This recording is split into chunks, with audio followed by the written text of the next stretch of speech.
नमस्कार।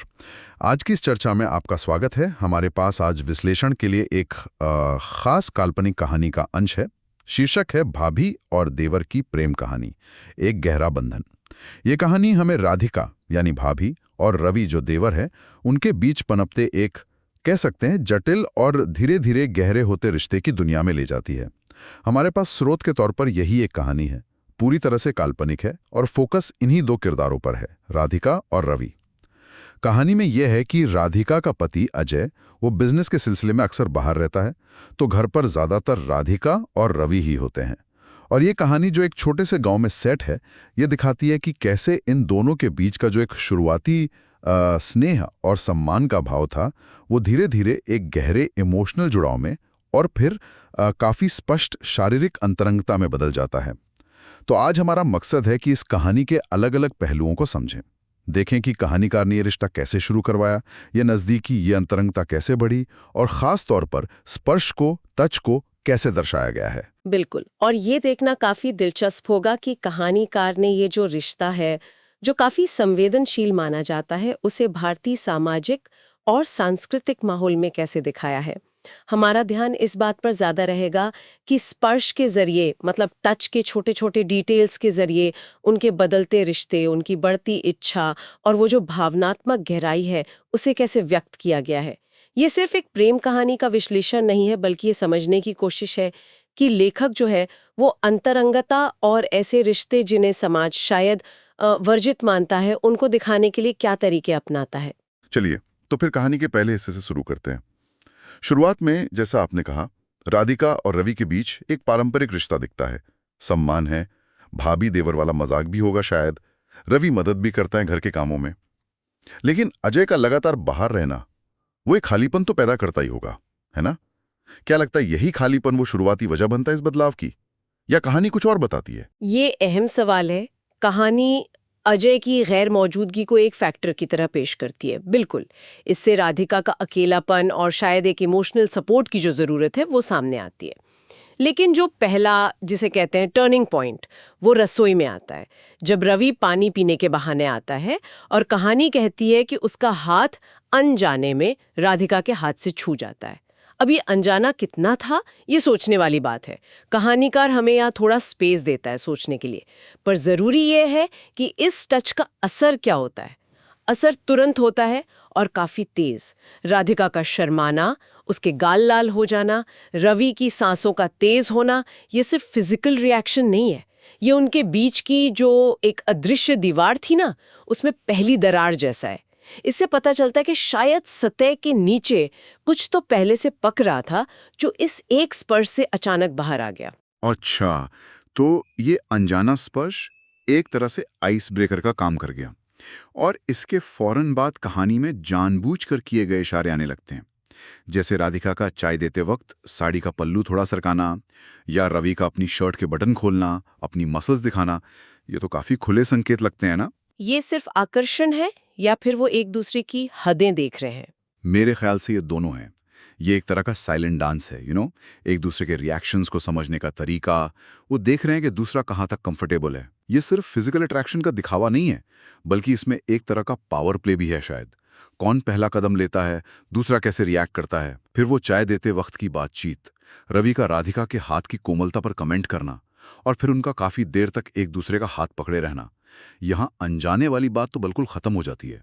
स्पर्श अब कोई इत्तेफाक नहीं है, बल्कि एक सोचा समझा कदम बन गया है। बढ़ती हुई इच्छा और आपसी समझ का प्रतीक। वो जो झिझक थी, वो अब धीरे धीरे उत्सुकता और हिम्मत में बदल रही है। हाँ, और कहानी जैसे जैसे आगे बढ़ती है, ये हिम्मत और उत्सुकता और साफ दिखने लगती है। वो बरसात की रात वाला सीन है, वो काफी ड्रामेटिक लगता है। अजय शहर में है, गांव में बिजली नहीं है, मोमबत्ती की रोशनी है, माहौल पहले से ही काफी इंटीमेट है। और फिर रवि का ठंड लगने का बहाना बनाकर राधिका के कमरे में आ जाना, ये बहाना कितना कन्विंसिंग है। बहाना तो बहुत ही कमजोर है, और शायद दोनों को ये पता भी है। यही इस सीन की खासियत है। ये दिखाता है कि उनके बीच अब एक अंडरस्टैंडिंग बन चुकी है। बहाने सिर्फ दुनिया के लिए हैं, आपस में वो जानते हैं कि वो क्या चाहते हैं। इस सीन में फिजिकल नजदीकी और स्पर्श का लेवल बहुत बढ़ जाता है। रवि का कमरे में आकर बनियान उतार देना, ये एक बहुत डायरेक्ट इशारा है। और राधिका का रिएक्शन भी उतना ही सीधा है, उसे शॉल ओढ़ाना और जानबूझकर उसकी छाती को छूना और फिर वो कहना तुम्हारी छाती कितनी गर्म है। ये डायलॉग अब सिर्फ टेम्परेचर के बारे में नहीं है ना? ये उनके बीच की इमोशनल और फिजिकल वार्मथ के बारे में। और फिर रवि का उसे कमर से पकड़कर अपनी ओर खींचना, एक दूसरे की सांसों को महसूस करना, राधिका का उसकी छाती पर सिर रखकर धड़कन सुनना। यहाँ स्पर्श सिर्फ इच्छा या आकर्षण से कुछ ज्यादा लग रहा है। इसमें एक भावनात्मक गहराई, एक तरह का सुकून ढूंढने की कोशिश, ऐसा कुछ दिख रहा है। क्या ये सिर्फ फिजिकल खिंचाव है या इमोशनल डिपेंडेंसी भी बन चुकी है? मुझे लगता है इस पॉइंट पर ये दोनों चीजें मिल गई हैं। अलग करना मुश्किल है। फिजिकल नजदीकी उनकी इमोशनल बॉन्ड को मजबूत कर रही है और इमोशनल जुड़ाव फिजिकल टच को और ज्यादा मीनिंग दे रहा है। राधिका का उसकी धड़कन सुनना, ये शायद सिर्फ एक रोमांटिक जेस्चर नहीं है, हो सकता है ये उस सुरक्षा और मौजूदगी की तलाश है जो उसे अजय की गैर मौजूदगी में नहीं मिल रही। तो स्पर्श यहाँ जुनून के साथ साथ अपनेपन और एक इमोशनल पनाह का भी जरिया बन रहा है। ये सिर्फ वासना नहीं है, बल्कि एक गहरे कनेक्शन का इजहार है, भले ही वो सामाजिक तौर पर सही न माना जाए। घर की चार दीवारी से बाहर निकलें तो मेले वाला सीन आता है। ये उनके रिश्ते को एक पब्लिक स्पेस में लाता है ना? हाँ। भीड़ में रवि का राधिका का हाथ पकड़ना, क्या ये सिर्फ प्रोटेक्ट करने के लिए है या इसमें थोड़ा हक जताने वाला भाव भी है? ये एक दिलचस्प पॉइंट है। ऊपर से देखें तो हाँ, भीड़ में सुरक्षा के लिए हाथ पकड़ा जा सकता है, लेकिन कहानी जिस मोड़ पर है वहां ये निश्चित रूप से उनके रिश्ते की एक खामोश घोषणा भी है, कम से कम उनके अपने लिए। जैसे घर की प्राइवेट इंटीमेसी को पब्लिक में ले आए हों, भले ही छिपकर। और फिर वो चूड़ियां खरीदने और पहनाने वाला सीन, ये काम पारंपरिक रूप से पति करते हैं।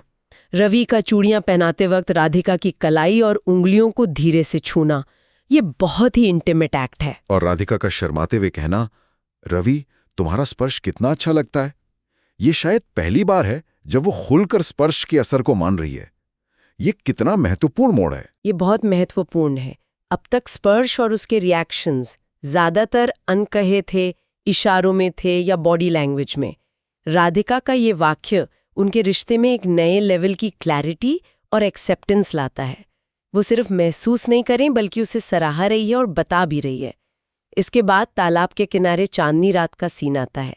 रवि का राधिका की कमर पर हाथ रखना, राधिका का उसकी बांह पकड़ना, माथे पर किस करना, गर्दन को छूना, ये सब कुछ बिल्कुल एक सेटल रोमांटिक कपल जैसा व्यवहार है।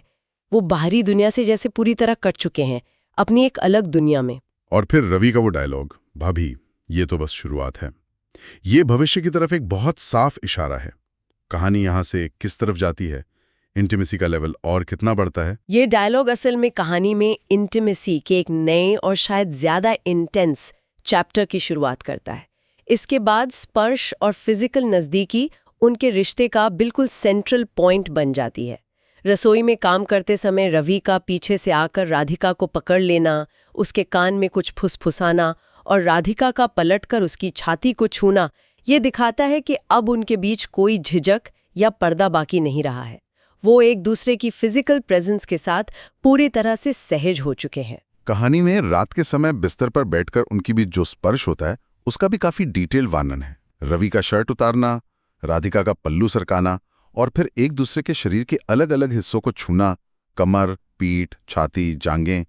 कहानीकार यहाँ इतना खुलकर क्यों बता रहा है? यहाँ कहानीकार फिजिकल इंटीमेसी को बहुत विस्तार से दिखा रहा है, शायद ये बताने के लिए कि उनका रिश्ता अब सिर्फ इमोशनल जुड़ाव से आगे बढ़कर एक तीव्र, मतलब इंटेंस फिजिकल पैशन में बदल चुका है।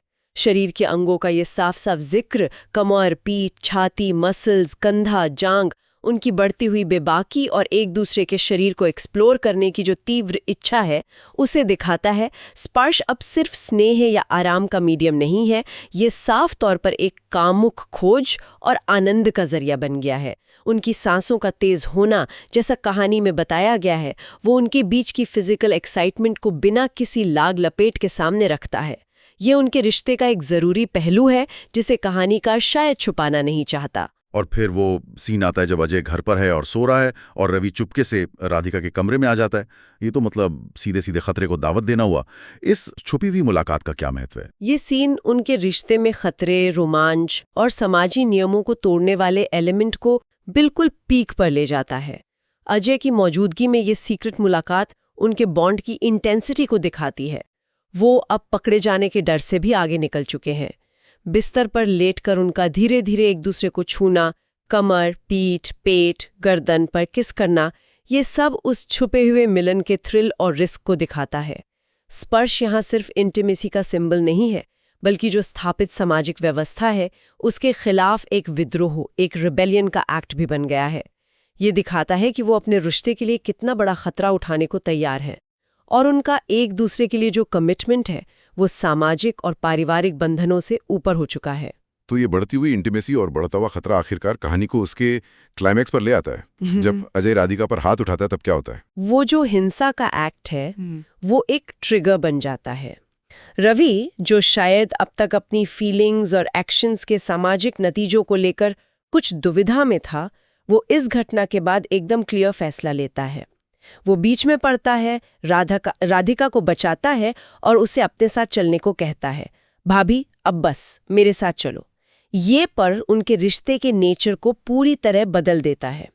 राधिका का मान जाना और उनका घर से भाग जाना ये दिखाता है कि अजय का बर्ताव वो आखिरी धक्का था जिसने उन्हें सामाजिक दायरे तोड़ने पर मजबूर कर दिया। उनका शहर जाकर मंदिर में शादी करना और पति पत्नी की तरह एक नई जिंदगी शुरू करना, कहानी इस अंत को कैसे दिखाती है?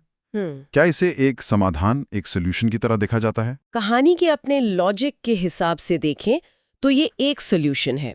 ये उनके गहरे इमोशनल और फिजिकल बॉन्ड का एक लॉजिकल नतीजा दिखाया गया है।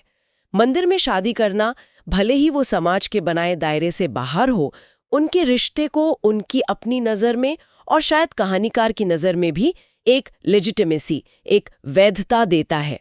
ये उन हालातों से एक तरह का एस्केप है जो उनके लिए बर्दाश्त के बाहर हो गए थे। कहानी का अंत उनके प्यार को अमर बताकर होता है, जो उनके उठाए कदम और उनके रिश्ते की गहराई को जैसे सही ठहराने और ग्लोरीफाई करने की कोशिश लगता है।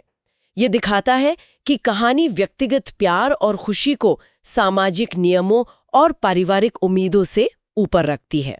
तो संक्षेप में कहें तो हमने इस काल्पनिक कहानी में देखा कि कैसे राधिका और रवि का रिश्ता हालातों के दबाव में आपसी आकर्षण और लगातार बढ़ते स्पर्श के जरिए एक पारंपरिक देवर भाभी के रिश्ते से बदला और बदलते बदलते एक गहरे, इंटीमेट और आखिर में समाज से एक तरह से बगावत करने वाले प्रेम संबंध में तब्दील हो गया। अजय की गैर मौजूदगी और बाद में उसकी हिंसा ने इस बदलाव को तेजी जरूर दी। हाँ, और इस पूरी जर्नी में स्पर्श यानी टच का रोल बिल्कुल सेंट्रल रहा है। ये उनके बीच अनकहे डायलॉग का माध्यम बना। शुरुआती अनजाने स्पर्श की झिझक से लेकर जानबूझकर किए गए इशारों तक, फिर आराम और इमोशनल जुड़ाव देने वाले स्पर्श, उसके बाद तीव्र इच्छा और फिजिकल एक्सप्लोरेशन दिखाने वाले स्पर्श, और आखिर में खतरे और विद्रोह का प्रतीक बने स्पर्श तक।